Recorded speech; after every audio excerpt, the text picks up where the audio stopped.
guys, welcome back to another tutorial today, and we're going to be showing you in this video how to get from point A to point B using this website called Simbrief, and how to make your operational flight plans suited for your needs and everything that you need. So first of all, you want to go and click dispatch, and then you want to go my fleet. I don't like using the Simbrief pre-selected airframes, so I like to create my own airframes today, which reflect the real world as close as possible. We're going to be using a Boeing 787-8 today, and our operator will be British Airways. We'll be using this particular aircraft, Golf Zulu Bravo Juliet Golf. And what we're going to be doing is, in the website below, I want you to click RC Jets. And RC Jets, what I want you to do is I want you to copy this registration plate. When you put it on registry up here, then you click search. And then what you'll get is you'll get your Mode S build, which is secondary surveillance. So you can put it down here for raiders and such. And then you go and put your cell code here. So you copy this again, and then you paste it on your circle code, and then we'll also put a custom cost index. I'm going to use the 777 ones because I don't know the 787, which is 57. And I'll put this is to the fuel factor is pretty much to match your aircraft efficiency. So for me, I always had to put +3 on the 787 with the Trent 1000s. Then we'll put the fuel in kilos, and we'll be putting 84 per the passenger weight. For the max passengers, I'll be explaining it on the next segment, and then you'll come back to this in a second. But for now, it's 206. I think it's 219 for the Boeing 787-8 from British Airways, and then you'll click Save Aircraft, and then we'll move on to the next page.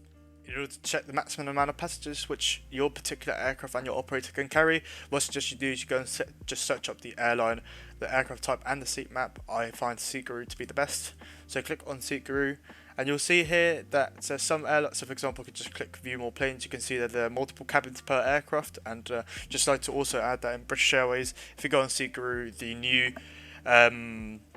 Club World suites are not included, so I'll show you I'll link a different website if when I go and try and use that configuration. Otherwise, you can use old Club World seats, which are also fine. And what you'll see up here, which I'll just highlight, as you can see, there's the 35 flatbed seats, 25 recliner seats, and 154 standard seats. So what you want to do is you're going to add all those together. And what you'll get is you'll get 209 seats. So what you'll do is you come back here, and then you put the maximum amount of passengers for this particular aircraft to be 219. British Airways tends to be quite a premium heavy cabin layout operator, and that's just an interesting fact that I thought would be quite nice to put out there. Okay, so for the next part of the tutorial, we're going to be starting with flight information. Now for the flight information, we're going to be putting the airline's ICAO code, which is British Airways. For this example, we'll be doing a flight from London Heathrow to Miami, and then we'll also be putting the flight number, which for this route is Speedbird 209 for this example. And we'll be departing today off of London Heathrow, putting the ICAO codes all the way up to Miami. Just a little tip for the US, every single airport in the US begins with K. So that is always a good reference. So if you see an IATA code, just for example JFK, so that would just be JFK, just put the K and that will make the ICAO code. We'll go to aircraft type, and we'll go ahead and select the newly added Boeing 787-8 Dreamliner, which is right here. Okay. So for the next part of the tutorial, I'd really like to shift your focus to the selections. So what you'll see from Simbrief is that you get multiple operational flight plan layouts, which if you can see the ICAO codes here, if you select one of these ICAO codes for any airline, you'll see that you'll get their own custom operational flight plan layout, which a lot of airlines tend to actually have their own. And however, if you want to go and click Lido, what you'll get is you'll get a so Lido is from, I think it's from Lufthansa Systems, and what it is a flight plan which you can use more universally across the board in Simbrief if you don't want to get too specific. However, for realism purposes, and also because I use this most of the time, I'm going to use today the British Airways operational flight plan, as it's also appropriate as we're flying today British Airways, and it will be our operator. The units today will be kilograms, and I'll leave these two in auto. Also, these are optional, all of them. However, I suggest that for this flight, especially because we're going to be flying over, we'll need ETOPS planning. Please do tick ETOPS. Obviously, if you're flying over land, you don't need to do ETOPS planning. And we'll also like the Simbrief to plan our step climbs and also do runway analysis. With the node terms identifier, node terms, I don't suggest you click them. The reason why is because if you're flying on VATSIM, it tends to happen that most of the time they don't simulate node terms sometimes, especially airports such as London Heathrow, right now because of coronavirus, you're running with single runway operations. So sometimes we do follow those node times, and we do fly and into Heathrow using single runway ops. However, this mostly won't affect your flight, and I don't suggest you tick them, as it will overcomplicate your flight plans and elongate them further than it has to be. Okay, so hey guys, welcome to the next section of this tutorial, where we're going through the advanced aircraft options and the optional entries. And for the advanced aircraft options, because you can see that we've already made our airframe in the airframe creator, then we don't really need to change anything here. It's already been pre-selected with our registration plate, cost index, fuel factor, and our circle code. And then you'll see the optional entries, some variables you can change. Now the variables that I would change here is the passengers, along with the departure runway and arrival runway. However, you can leave this on auto or make it more varied. However, for the departure runway and arrival runway, I'd like to emphasise that this is extremely important and crucial to flying in VATSIM. The reason why is because Simbrief won't take into consideration the real-world active runway, and for this you must check Flight Radar 24. The way that you check this is if you go into Flight Radar 24 and then you just go and click, for example, Heathrow. What you'll see is that if you just go and cross-check the meter with the current active runway, is that the winds are blowing from wind 040 degrees 6 knots. So these are the surface winds. However, Simbrief might accidentally select runway 09 on left for departure instead of runway 09 on right. Now, as I was saying, this would be correct most of the time. However, it could do it the opposite way. So it could do runway 09 on right for departure and runway 09 on left for arrival, which would be wrong. If single runway ops weren't in effect. However, because in the real world right now we have a single runway ops, obviously all departures and arrivals are coming out from 09 on right, as you can see that there's a landing aircraft over there. Networks like VATSIM always use real world data, and all the active runways also are reflective of the real world. So please make sure that you go in Simbrief and you do change the accurate departure runway. For the arrival runway, we'll go and select Miami. So if we just go and put Miami over here and we just zoom in, what you'll see is that you'll see the arrival aircraft over here. So for example, you can see this Cargolux 747-8 is landing on runway 09er. Okay, you will also cross-check this with the current weather conditions, so winds 160 degrees 8 knots, which you'll see that it is favourable to land on runway 09er. And although it would be also quite favourable to land on runway, I think this is runway 12, because in the real world they're not landing any aircraft from this runway. Please make sure that you do land on runway 09er. Okay, as I've already selected over here.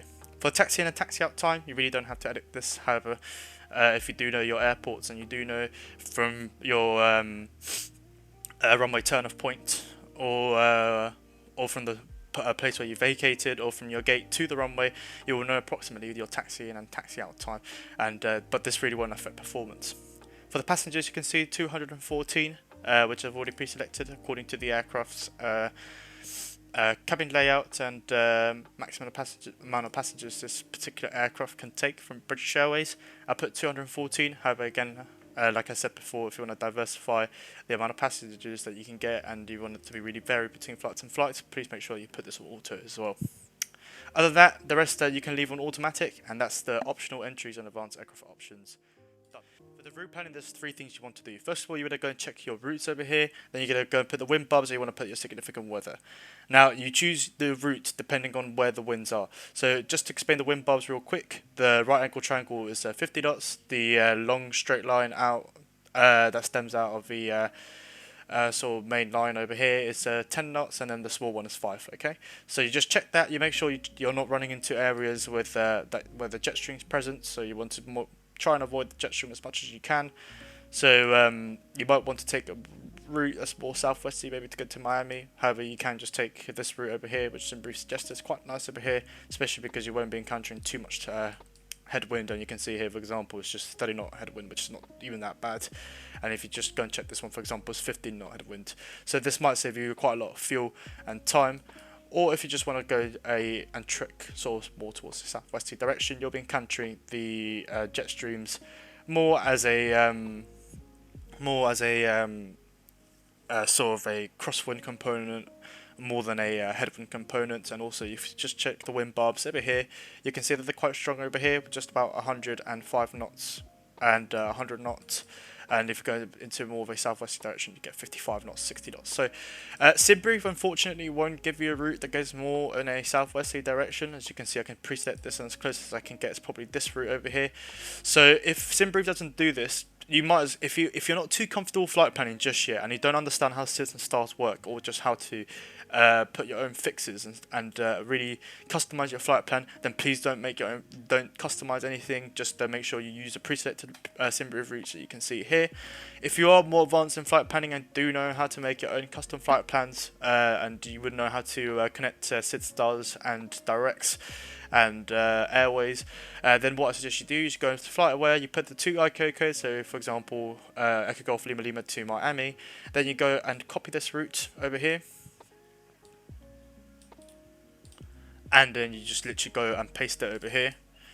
And because we're departing off of runway 09 right, it's Compton 5 Juliet with Compton, and then when you literally click analyze route, my bad, sorry, runway 09 right, and runway 09 for the arrival. And what you'll see here is that we've got now the custom British Airways route, which will ultimately it will save us a lot of time and fuel, as if you would see the winds up to the north, you'll see that they're actually much stronger and more of a headwind component as opposed to the crosswind component that we have more if we take a more southwesterly route over here. The last part I wanted to show you of the flight plan is the ETOPS scenario and the alternate airports. Now, for the ETOPS scenario, obviously this is very dependent on what kind of flight you're taking. So for this flight, we will need to use ETOPS. And what you'll see if you click customize, you can see that Simbrief can automatically calculate you an ETOPS scenario. So if we could just click verify input, Simbrief has selected for us 120 minutes, which I also think is appropriate for this flight. And I'd just like to say that also, don't forget that your aircraft has, each aircraft is rated differently for your ETOPS. So for example, the 777-300ER is 180 minutes ETOPS certified, whereas the 787, for example, is certified 330 minutes ETOPS time, which I believe that's about 5 hours, and the 777 is about 3 hours. Okay, so there's just some things to consider. And also if you click alternate airports, and you can just click analyze, and it will give you suitable alternate airport, especially when you're coming in to land, and you can also get a takeoff alternate, and you can get an en route alternate. Okay, once you've done all this, guys, what you can do is you can just go ahead and save the flight, and then you can just go and generate the OFP, and I'll see you on the other side once this is loaded. For a very short amount of time, the next section that I would like to add to is the dispatch remarks. So I'm just going to copy this, and I'm just going to delete this just to show you how it would look like. So without the dispatch, the remarks, this is what it would look like. However, I'm just going to add this information, and you just type it in. So I put the airline's IATA code for this flight, along with the passengers on board, the crew on board, and the departure stand and the arrival stand. I like to emphasize this is really useful, and I will almost say crucial to your flight planning and your to your departure briefings and arrival briefings and your situational awareness. By knowing what stand you're going to be arriving after you vacate, it makes it reduces your taxi time, and it also gives you a better estimate of what taxi route you could be taking to your stand, and it just makes your situational awareness much broader than if you didn't know what stand you're going to. So please, if you're going to be using VATSIM, I suggest you do go and look at your aircraft's or your operator's terminal, and that you do pick up either the real world stand, or you pick up a stand roughly where your operator parks, and you commit to the stand and you taxi to the stand, because what it will do is it will really increase your situational awareness. Now, you don't exactly have to add this remark out here, but I would like to put the route in as well. The reason why I like to put the route in is if you know the British Airways operational flight plan layout, you'll see that one of the biggest problems is that the route is every single fix in your route will be outlined of the flight plan, and though it's not like a route summary like this, it's just literally every single little fix, including every single fix in the airways. So it makes it much quicker just to cross-check everything if I just copy this flight plan, this route over here, I just paste it over here, and I can just have a little look in my remarks, which is always on the first page on your flight plan, if in the case of British Airways anyway. And in Leader it will be the same thing. Having Leader on the second page of the flight plan, there will always be a route with this kind of layout, so you won't really have to put this in your remarks. However, if you're planning to use the British Airways operational flight plan, I highly suggest that you do put your route down because it will just save you a lot of time. Okay, so once the flight plan has been generated, what you'll see is you'll see your operational flight plan summary, but I strongly suggest that you click the print view PDF function, and then once you get here, you'll see your operational flight plan as it is. The reason why I added the remarks earlier is that actually if you see down here, you'll see what I mean by the British Airways flight plan. It's extremely detailed, but it doesn't have like a route summary like this, so it's really useful obviously just to have this on your remarks, especially because it's also in your first page, so it just puts everything together in one place, which ultimately saves me a lot of time. Also, I just wanted to point out this page down here, which will be in every single Simbrief OFP.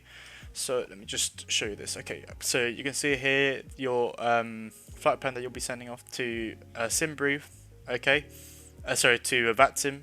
So when you file your flight plan, for example, and you can see your ATC flight plan as well. So you can just see it right here, Compton 5 Juliet, and you can just see here all the fixes and airways, along with the planned step climbs along the routes. So guys, I hope you've enjoyed this video, and I hope you will be able to get from point A to point B using the different aircraft types and different operational flight plans. You might like one more than the other. You know, you might like your Etihad operational flight plan or your Air France operational flight plan layout more than Lido or more than any other company, and you might use your Air France operational flight plan on, let's say, on Korean Air, for example, because, you know, it's Simbrief, it's flight simulation, and you can really customize your flying to the way that you want to fly. So please make sure, guys, that you do comment in the section down below if you need any help with anything with the flight plans. I'll be more than happy to help you, and I'll try and get you guys from point B if you can't